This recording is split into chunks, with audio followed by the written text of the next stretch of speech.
Hello, all you heavy hitters on YouTube and the library. Welcome back to Mastodon Comics and Collecting. As always, I'm your host, the Mastodon. This is episode 7 of Marvel Graphic Novel Reviews. Today, Killraven, Warrior of the Worlds. This is book 7, issue 7 of the Marvel Graphic Novel series. And it's done by Don McGregor and P. Craig Russell. P. Craig Russell, who I know from Elric. The character gives some backstory. The character made his first appearance in Amazing Adventures Volume 2, number 18. It was created by Roy Thomas, Neil Adams, and Jerry Conway. For Marvel Comics, obviously. Follows these adventures, follow Killraven, who was brought up in a post-apocalyptic world, say post-alien invasion apocalyptic world. The Amazing Adventures started with issue 18 for the Killraven, Warrior of the Worlds, and ran through the end of that series, which was, I believe, 34, 39 issues. My apologies. But the series of Killraven follows not just Killraven, but his companions, Julep and Mishula. Mishula grew up with Killraven in the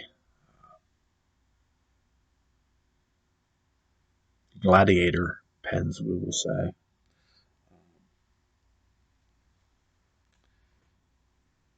He was originally created as an archetype for the son of Doc Savage. And evolutions change. The concept was reworked by the time the first issue came out.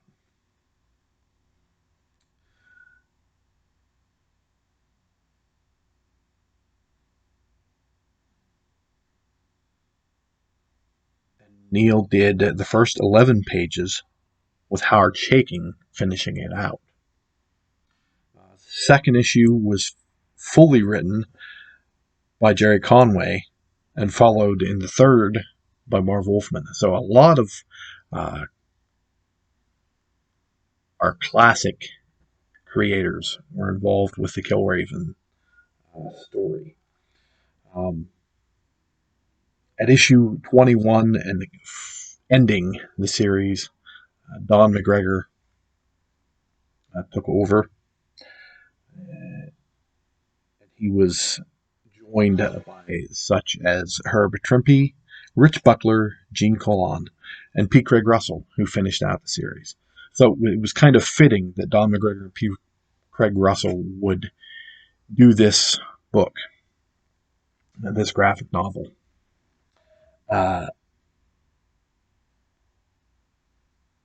Two of the characters, Mishula and Carmilla Frost, shared the first interracial kiss in comics, or the earliest known grammatical interracial kiss.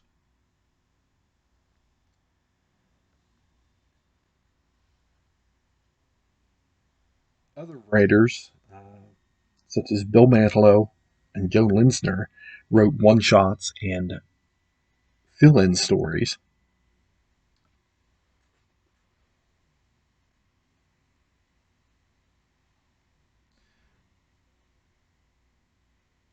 Some planned elements of the Killraven saga were incorporated into the Eclipse Comics series Saber. There are several unrealized stories as well. Um, this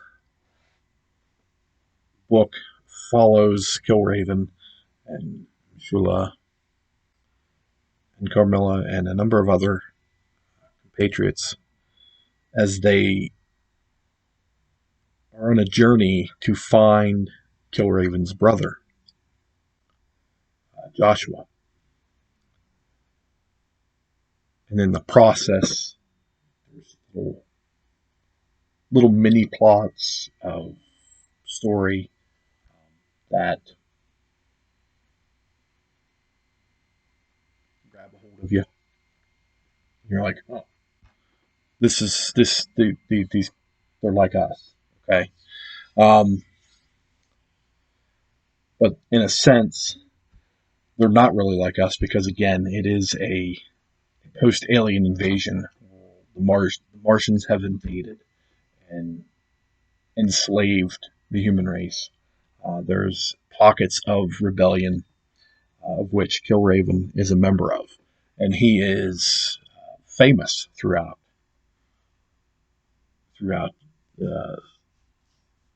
the planet, at least what was the United States, and they name drop several areas um, of of the United States in relation to where they're at.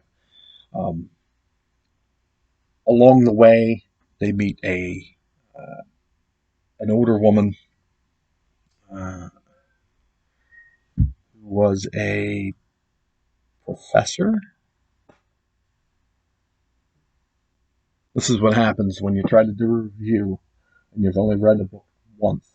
Anyway, um, but they learn a lot about pre Mars invasion from her. They also find Killraven's brother Joshua, and uh, by the end of the story, you find things are not always as it seems.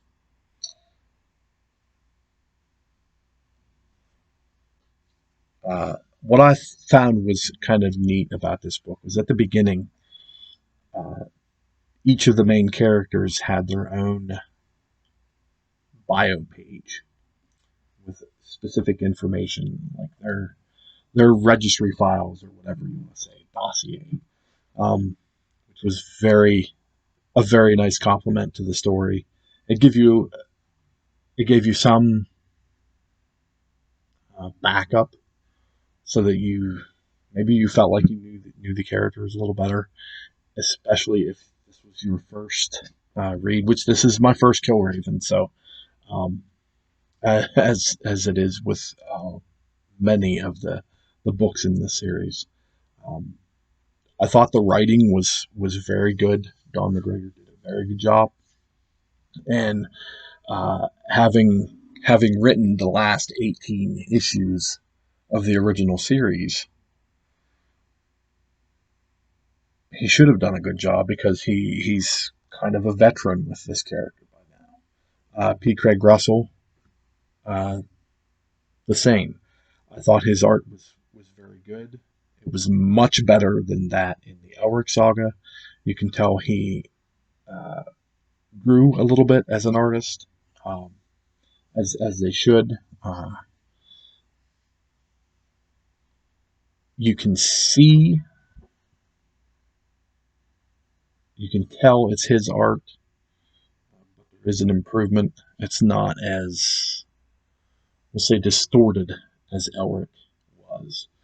Um, Not that there was anything wrong with that. I liked the roughness of Elric, but this art was a little cleaner. Um, I gave this a 7.5. Uh, It was a very good story. I enjoyed it. I would love to pick up the rest of the Killraven uh, story, whether it be in trade if that's available.